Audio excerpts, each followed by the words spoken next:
Hello everyone, welcome back to Lemon Solution. In this video, we'll discuss how you can fix date and time error on WhatsApp. So let's get started.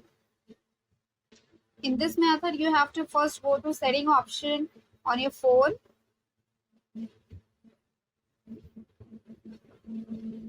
Search date and time.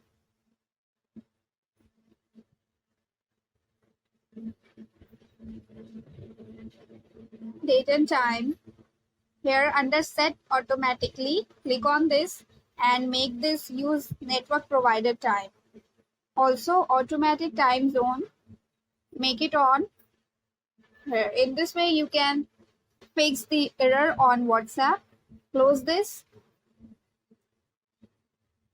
and long press on WhatsApp. Click on eye icon here. Go to storage and cache. Click on clear cache. Now once the cache is cleared,